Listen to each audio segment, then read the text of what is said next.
بسم اللہ الرحمن الرحیم۔ محترم سامعین حضرات، اللہ تعالیٰ نے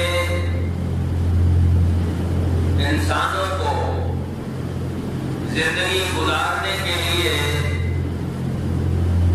ایک نمونہ عطا کیا ہے،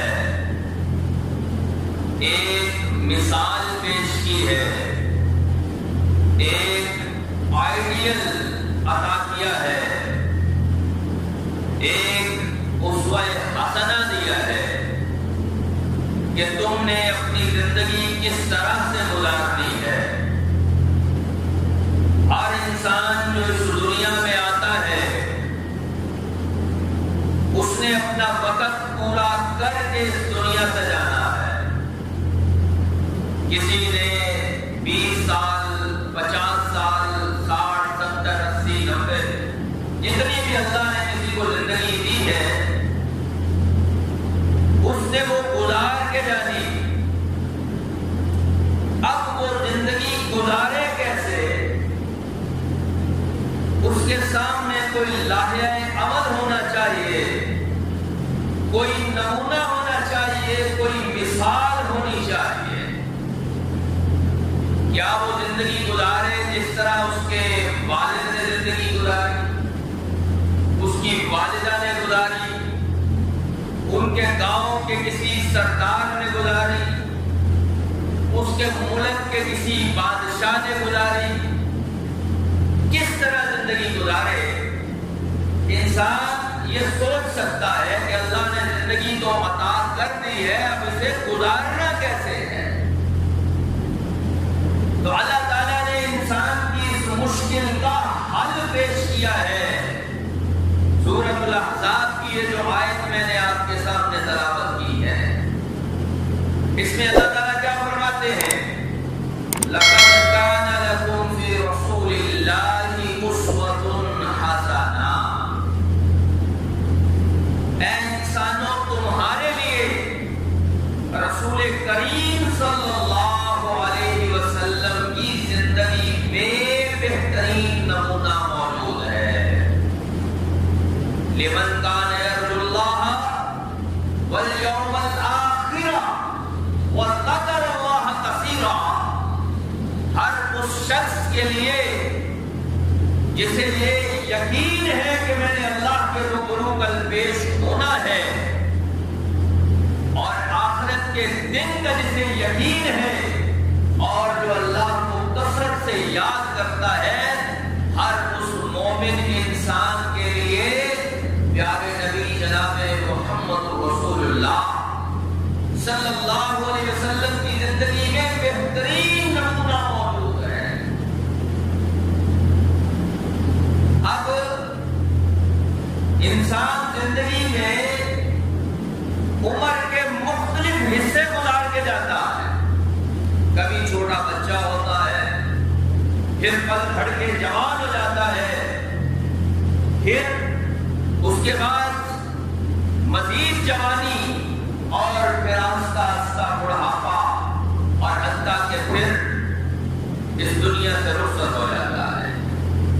تو ہمارے پیارے نبی جناب محمد رسول اللہ صلی اللہ علیہ وسلم نے بھی اسی طرح سے انسانی زندگی گزاری ہے۔ اللہ کے نبی علیہ الصلوۃ والسلام سید البشر ہیں، بہترین انسان ہیں، اور انسانوں میں رہتے ہوئے اللہ کے نبی نے ایک انسانی زندگی گزاری ہے۔ مشرکین مکہ کو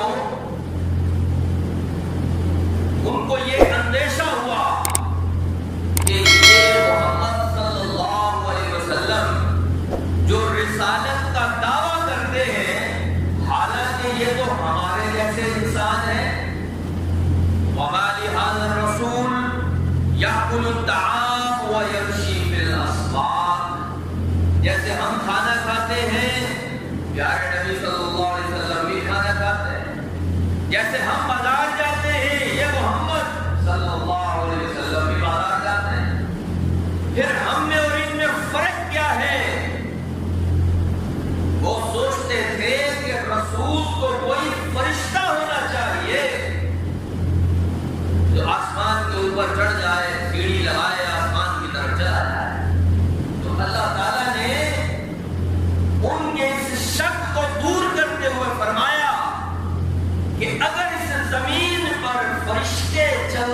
پھرتے اور زندگی گزارتے ہوتے تو اللہ ان کے لیے کسی فرشتے کو رسول بنا کر بھیجتا.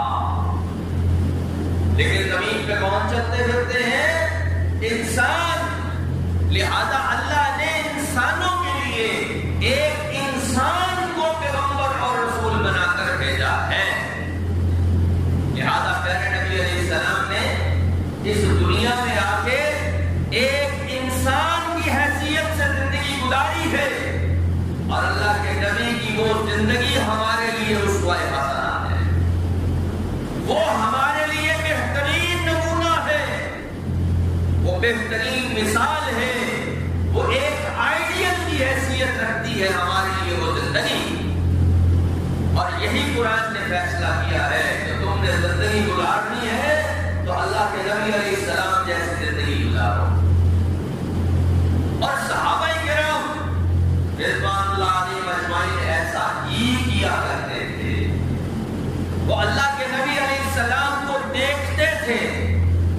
حضور علیہ السلام کی ادائیں، آپ علیہ السلام کا مسکرانا، چلنا پھرنا، کھانا لیٹنا بیٹھنا اٹھنا، ہر چیز کو ملاحظہ کر کے اس کو اسی طرح سے اپنے آپ پر اپلائی کیا کرتے تھے، اس پہ عمل پیرا ہوا کرتے تھے.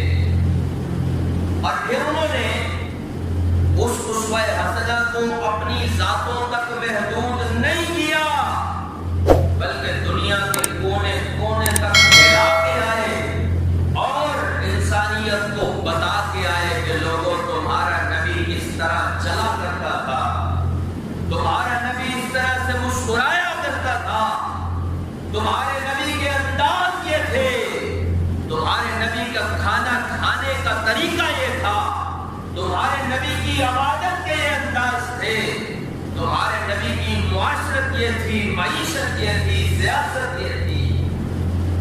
قربان جائے ہمیں لیڈر ڈھونڈنے کی ضرورت کون سی؟ ہمیں مقتدا، پیشوا، رہنما ڈھونڈنے کی ضرورت کون سی ہے کہ ہم کسی کو کاپی کریں اور اس کے نقش قدم پہ چلیں؟ یہ تو اللہ نے ہم پہ احسان عظیم فرما دیا ہے. 1450 سال پہلے ایک سید البشر کو اس دنیا میں بھیج کر انسانی زندگی گزار کے اللہ نے ایک نمونہ ہمارے لیے بنا دیا ہے. اللہ کے نبی علیہ السلام والسلام